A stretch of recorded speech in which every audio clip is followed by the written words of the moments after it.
Notre œil sur les médias, c'est Karim Yayaoui. Bonsoir Karim. Bonsoir Audrey. On l'a beaucoup répété que le choix de Bergoglio, du cardinal Bergoglio, était une surprise, mais un homme l'avait prévu. Un seul apparemment, en tout cas c'est ce que raconte le site du Time. Georges Bergoglio est apparu au balcon et tout d'un coup, tous les journalistes se sont mis à surfer sur Internet pour essayer de savoir qui était cet homme, sauf John Allen Jr. Il travaille pour un journal, le National Catholic Reporter. Lui, il n'a pas eu besoin de faire des recherches parce qu'il venait déjà de faire un portrait très fouillé de celui qui allait devenir le pape François, parce qu'il avait prévu que ce serait lui déjà depuis un petit moment, alors qu'on cessait de répéter les noms du cardinal Scola ou du cardinal Scherer. On les a tellement répétés que certains se sont un peu pris les pieds dans le tapis. C'est le cas de la conférence épiscopale italienne qui a publié un communiqué en annonçant l'élection du pape italien Angelo Scola et en le félicitant à 20h24, c'est-à-dire près d'une heure après l'élection du pape François. Ça, c'est dommage. C'est dommage, peut-être qu'ils l'ont cru tellement fort qu'ils en ont publié un communiqué. En réalité, le journaliste spécialisé du Texas n'est pas le seul à avoir prévu l'avènement du pape François. Alors, c'est ce que raconte le site Big Brother du Monde. Un jeune Espagnol avait prédit le nom du pape. Il y a un mois, tout a commencé avec un tweet que je vais vous montrer et que je vais essayer de vous traduire. Un tweet d'une jeune madrilène, Yolande de Mena, un tweet qui date du 11 février dernier, c'est-à-dire le jour de l'annonce de la renonciation de Benoît XVI. Elle écrit « Mon copain m'a réveillé la nuit dernière à 4 h du matin pour me dire qu'il avait rêvé d'un nouveau pape qui s'appellerait François Ier. » Alors évidemment, tout le monde s'est demandé est-ce que c'est un fait, qu'est-ce qu'il y a manipulation, mais d'après pas mal d'experts, c'est très difficile d'antidater un tweet, donc il serait véridique ce tweet. C'est le premier miracle du pape François. C'est le premier miracle avant l'heure, un mois avant. En tout cas, sur son compte Twitter, la jeune fille explique qu'on n'a rien truqué et qu'on est tout à fait surpris, moi et mon compagnon, celui qui rêve à bon escient, puisqu'il ne s'est pas trompé. On n'a rien truqué et on est tout à fait surpris de l'ampleur mondiale que ça prend. Ce tweet a été retweeté plus de 63 000 fois. Et du côté de la radio espagnole Cadena Ser, on l'a déjà renommé, ce rêveur. On l'appelle désormais Nostradamus. Et il a parié au moins sur le titre de ce pape ? Même pas, parce que là, il était à 38 contre 1, Bergoglio, donc ça aurait fait pas mal d'argent. Allez, on en parlait dès hier, les interrogations quant au rôle du nouveau pape durant les années de la dictature en Argentine, c'est moins gai. Ouais, c'est moins gai, mais c'était prévisible, on en parle beaucoup dans les médias, notamment du côté de Slate, qui titre sans point d'interrogation, un nouveau scandale menace le Vatican. Et on explique que le nouveau pape est incriminé par plusieurs journalistes et par des chercheurs.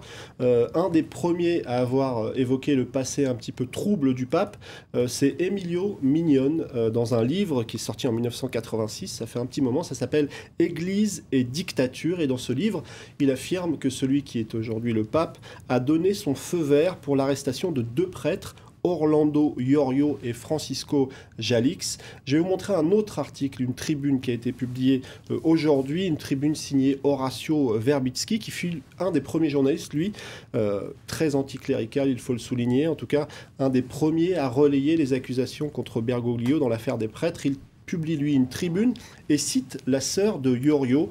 On retrouve d'ailleurs du côté de Pagina 12 une photo du frère de cette femme. Je vais essayer de vous la montrer. Il était encore jeune et en vie à l'époque et il se serait confié à sa sœur qui dit aujourd'hui « Je n'arrive pas à y croire, il a réussi à faire ce qu'il voulait » à propos du nouveau pape. Je revois Orlando dans la salle à manger de la maison qui me dit « Lui, il veut être pape. C'est la personne parfaite pour cacher la pourriture. C'est un expert de la dissimulation. » Des mots très forts qui jettent un autre regard, un autre point de vue sur le nouveau pape. Et puis, du côté de Slate, on souligne qu'il n'y a pas que cette affaire. Il y a d'autres accusations qui concernent cette fois l'enlèvement d'enfants de dissidents pendant la dictature. Bergoglio est accusé par certains d'avoir laissé faire la junte. Alors, évidemment, la question qui se pose, c'est est-ce qu'il était le seul à l'époque ?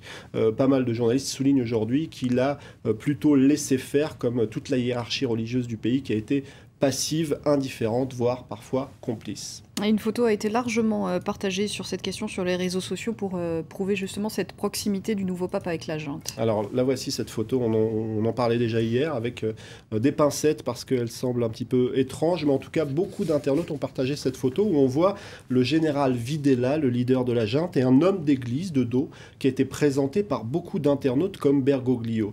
Mais évidemment, rien n'était prouvé avec cette photo, on le voit de dos, il est de dos.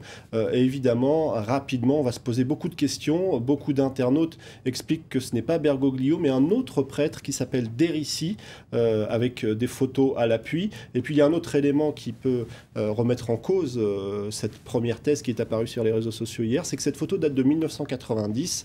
Bergoglio était encore relativement jeune, alors que cet homme qu'on voit de dos a l'air un petit peu plus vieux. Et finalement, cette thèse du prêtre Derici a été confirmée dans l'après-midi par le journal argentin La Nación. Derici, un prêtre qui est mort en 2002. Tous les médias ne s'arrêtent pas sur cette période trouble. Alors non, clairement pas. Beaucoup de médias relèvent des choses plus anecdotiques, comme ce site internet The Week, qui s'arrête sur le fait que le pape vit avec un seul poumon, qu'il a des diplômes en chimie, en philosophie, en théologie. Ce qui retient aussi beaucoup l'attention des internautes, c'est qu'il a travaillé comme videur dans un bar, qu'il a eu une petite amie dans sa prime jeunesse. Plein d'éléments qui le rendent plus humain, plus sympathique. Et peut-être ce qui le rend le plus sympathique, c'est qu'il est fan de football et qu'il supporte l'équipe de son enfance depuis très longtemps. Un pape normal, diront certains. En tout cas, le voici avec le maillot de son équipe fétiche. Mais tout de même, certains se demandent s'il n'y a pas une opération de communication pour le rendre normal. C'est le point de vue du dessinateur de presse Dilem, le dessinateur algérien. Je serais un pape normal. Et vous vous en doutez, sur les réseaux sociaux, on fait souvent le parallèle avec un autre monsieur normal. Il s'agit de François Hollande. Alors il y a pas mal de montages qui montrent François Hollande en pape.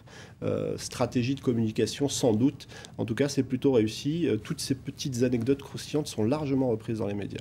Merci beaucoup Karim Yayaoui, c'était un œil sur les médias. Le reste de l'actu du web, c'est tout de suite en images avec Sur le net, et nous on se retrouve juste après pour un nouveau journal. À tout de suite.